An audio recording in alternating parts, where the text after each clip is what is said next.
Someone cooked here. As excited as I was and still am for the latter half of 2026, I think I'm even more excited for the games releasing in 2027. So what I tend to do and what I've been doing recently for my videos is I've been looking deeper into the devs behind games that I'm anticipating.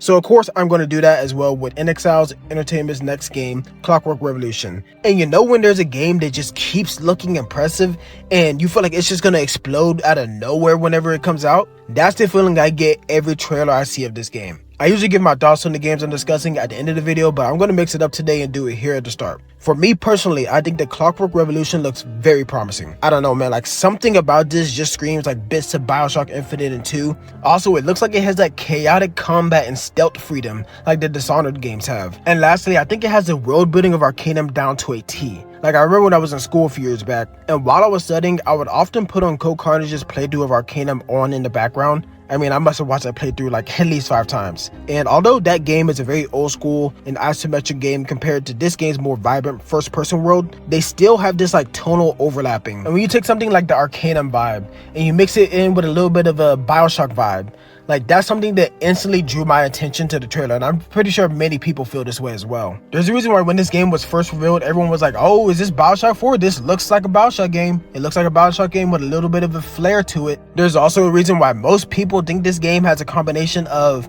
at least in terms of its combat, it looks like a mix of Dishonored and Fallout, and also again, like it just has that vibe of Arcanum, at least to me. And there is also a reason why many fans of deeply reactive old school RPGs are keeping a close eye on this one, blowing everyone's minds if it lives up to expectations. And we're going to go over those reasons right now. So yeah, let's just get right into it. I'm going to be going over the developers behind Clockwork Revolution and their history leading up to the making of this game.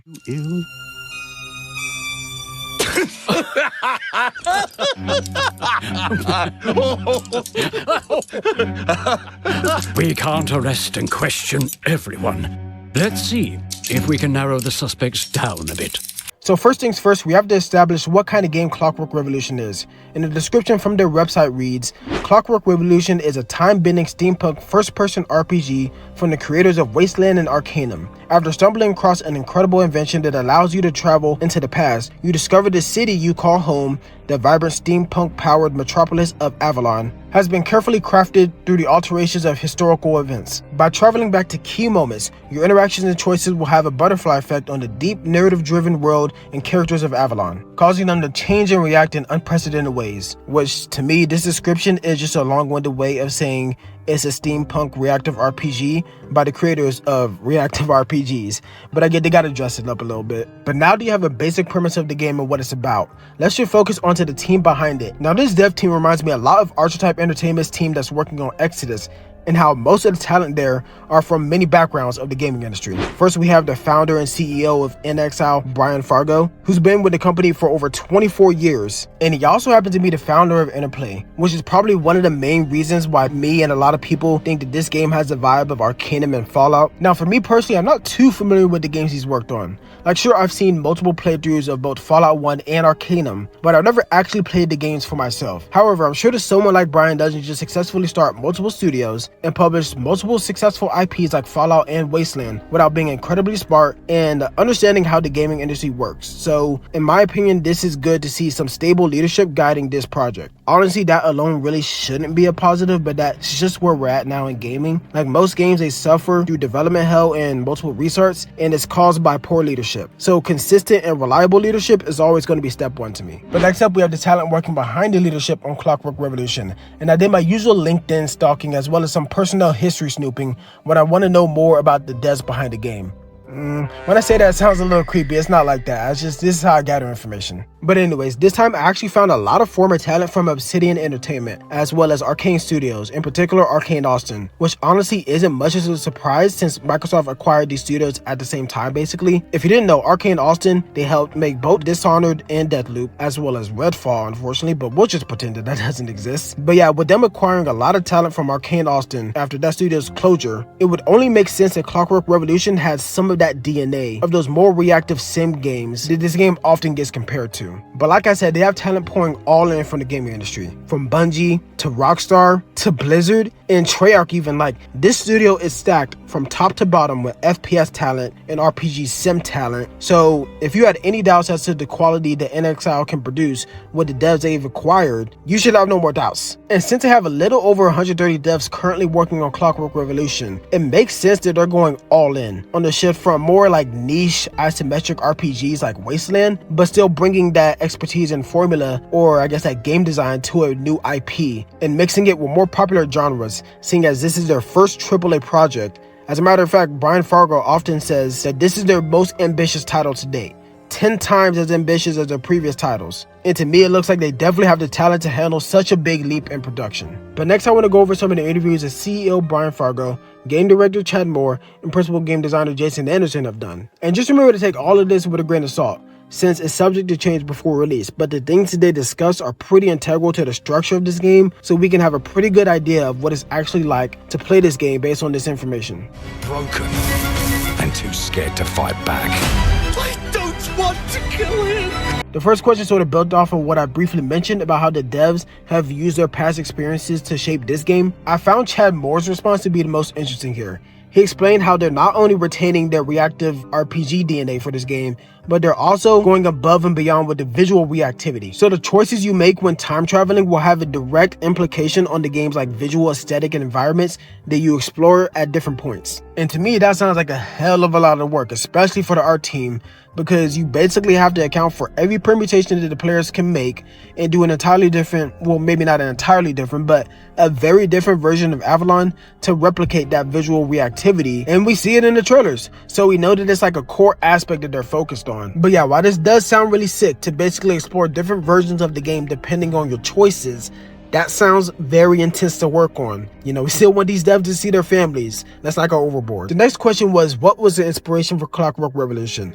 And like I said, this perfectly validates the Arcanum comparisons, because Brian says it was all the request to do an Arcanum remake that ultimately led him to make a different game in the same genre. To me, I will always love when devs draw inspiration from older, more niche games instead of just remaking those niche games. Go look at my last video if you want to hear my thoughts on remakes. But yeah, with Brian's past and his team's past, it was inevitable that they would keep bits and pieces of games that they worked on and loved. In this interview, they also briefly mentioned the combat, and they keyed in like on the vast customization of the workbench and how there's going to be hundreds of different options for weapons. And just from the trailer here, it looks like there's at least 6 different attachment slots per weapon that also require gun parts and materials to upgrade. You know, nothing too flashy, but it looks like there's a lot of customization at least. I gotta say though, my one selfish little hope is that the weapons can have some sort of like built-in ammo counter on the weapons instead of like the standard UI element. So like sort of how in Dead Space it has the health bar on the back of the helmet, or like how in Halo the needler gradually loses needles and works as an ammo counter. From the trailer, it looks like the weapons already have some sort of key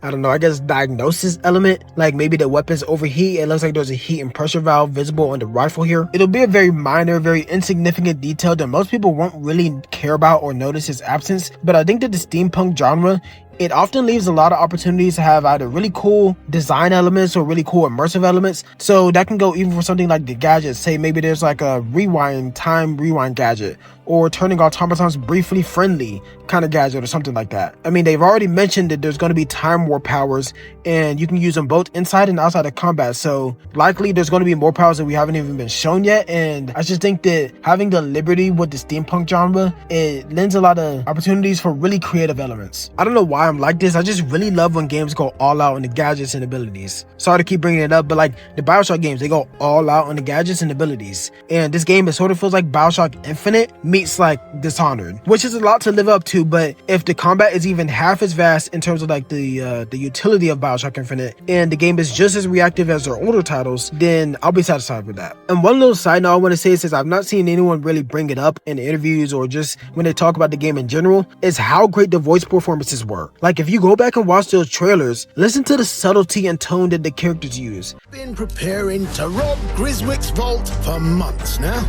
We're putting the heist tonight, yeah? Morgan, get to that crane to lower the ship.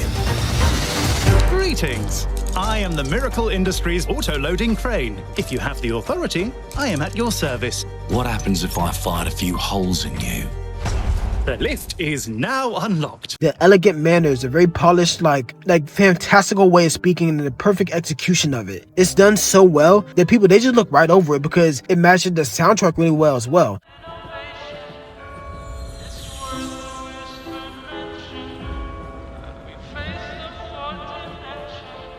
This city is a miracle of progress. A finely tuned, delicately balanced machine.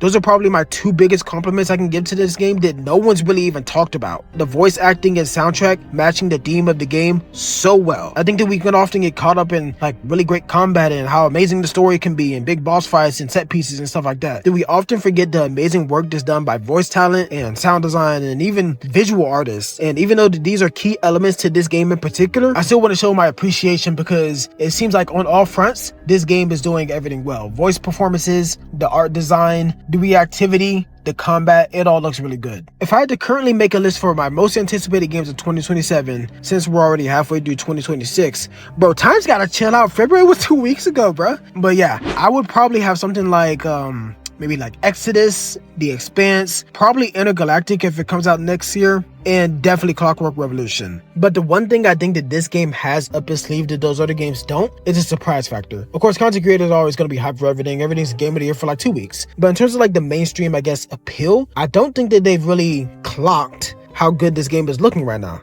You see what I did there? But in all seriousness, I'm getting like repeat Expedition 33 vibes from this game. I don't know. It's just a tiny feeling, but it's a feeling nonetheless. Let me make it clear though, I'm not hyped for this game. I'm not even like overly excited for this game. I'm such a skeptical person.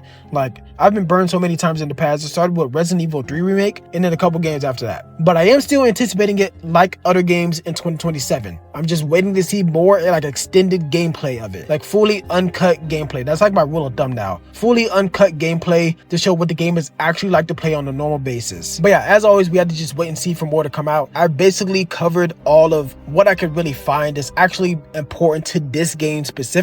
But yeah, on a scale of 1 to, let's say 1 to 100, I think that's more accurate. What do you think about this game so far from a vibe check level? And like, what games does it give you vibes of? That's kind of what I want to know. But yeah, anyways, that's it for me. I'll see you next time.